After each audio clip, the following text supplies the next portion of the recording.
Should you hire an agent? Let's discuss this. Now, first of all, can you actually sell or buy a house without an agent? Of course you can.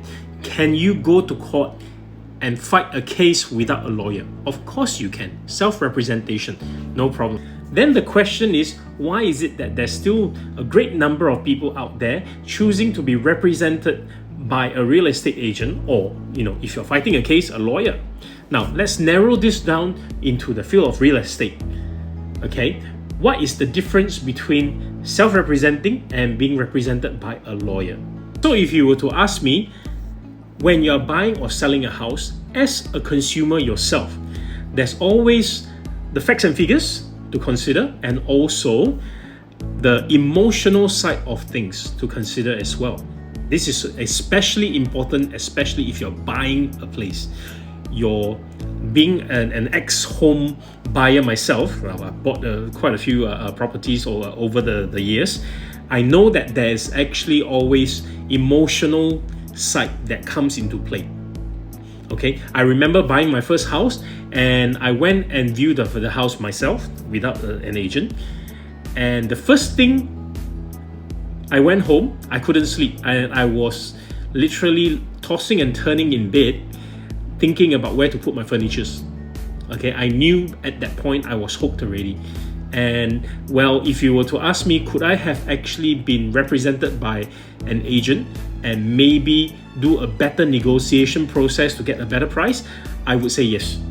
Okay, because my emotional side of things took over, and I was already in the state of mind that I need to buy that house. I want to buy that house, and I have to buy that house. And eventually I bought the house. This was many years ago, and it wasn't a sky-high price, but I feel that I could have done better. So using my own experience as an example, the previous experience, having an agent with you takes out the emotional aspect. Okay, you as the buyer or the seller can have the emotional aspect, but this guy will be there to help you balance things off by providing facts and figures, comparative market analysis, okay, surrounding prices, etc., to actually use these as tool for negotiation. All right, these are some of the things up our sleeves, okay, that we can actually use to take out a lot of all your emotions, okay, in that process. And even during viewing, I will always advise my client to always make sure that they take their emotion off, okay, to try and better control themselves. Of course, it's your house. If you're gonna buy your own house, there must be emotion. I always say, buy your house with your mind, but build a home with your heart. All right, and that's where your emotion comes in. Then what about selling the house? Can you not advertise this on Straits Time or whatever yourself? Answer is yes. But do you know that there are in fact other avenues of sales that's not just it's not as simple as just marketing on Property Guru, on Straits Time and things like that. Now, these are what we call passive marketing, where you just throw the advertisement out and then just wait for someone to call you. All right, but then there are actually more active process. All right, without going into too much details here because time's limited. Now, there are active ones, so including the network that an agent already have, existing network, okay, network amongst fellow co-brokers to actually put the deal together and put the deal in effect. All right, so these are some of the things that you can actually expect from your buyer's or seller's agent. Now, of course, ultimately, if someone still thinks that yes, I still want to represent myself, fine. But then let me just give an example. This was actually a real life example that not myself, okay, a colleague of mine, it's never myself, okay, a colleague of mine, right, has got a friend that wanted to buy an HDB, made it very clear to this colleague that I'm not going to have an agent, I'm going to do it all by myself. But then this person will always call my colleague for advice. Okay, call for advice. Buying a HDB, what should you look out for? How do you do resale submission? Is that the right price and things like that? It's like, well, I'm sorry if you're actually intending not to actually have representation, then to put it really bluntly, why are you calling this agent, this colleague of mine, to actually get free advice and things like that? And it's not just like, during daytime you call. It's 11-12 o'clock, wee hours of the night, the person will call and pester my colleague and say, hey, should I actually offer this price or not? First of all, if you don't want to pay COV, what are the ways that you can actually negotiate?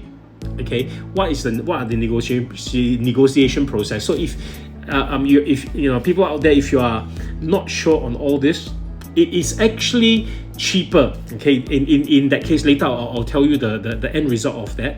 It is actually cheaper to spend a few $1,000s to hire a buyer's agent, okay, to help you with the buying process, than to end up paying $20,000-$30,000 COV. Okay, in my colleague's case, the person ended up paying about $30,000 cash over value COV, because the seller's agent on the other side, and the agent of course did a really good job looking after the seller's interests, okay, and managed to convince this buyer that's got no representation to pay the $30,000 COV. All right, now end results. Okay, this person is in their late 20s. Okay, the flat that they were buying was built in the 1980s, early 80s. Okay, so first of all, neglected the fact that the flat, or the HDB flat, is not going to last the person until 95 years old, so may run into problems with your CPF usage and your loan to value ratio. Second, 30,000 COV. Okay, could you have done better with in the negotiation if you actually spent a few $1,000s hiring an agent? I would think so.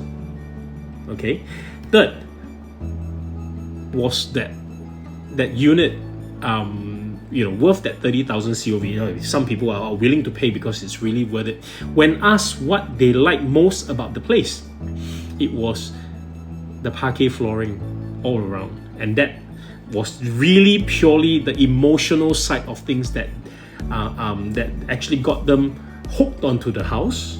Okay, so moral of the story, I would strongly recommend, me being an agent, would be that I highly recommend that you have an agent to represent you in both the selling and the buying process. It costs people. Hey, we're out there earning a living. It does cost you money, yes, but the thing is, always ask yourself, what can this person value add to your journey, your housing journey? Okay, how can they end up saving you dollars and dollars at the end of it? Okay, so I can't actually speak up for all agents, but we are all humans, so certain people do click better than others. So do actually talk to agents and ask them to come in. It is like a job interview. Come in, talk to them, ask them, what is it that you can value add to my journey, my housing journey? Okay, so listen to what they've got to say, and if you can resonate with this person, okay, by all means, work with them.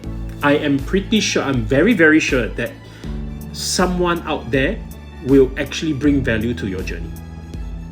Okay, until next time, see ya.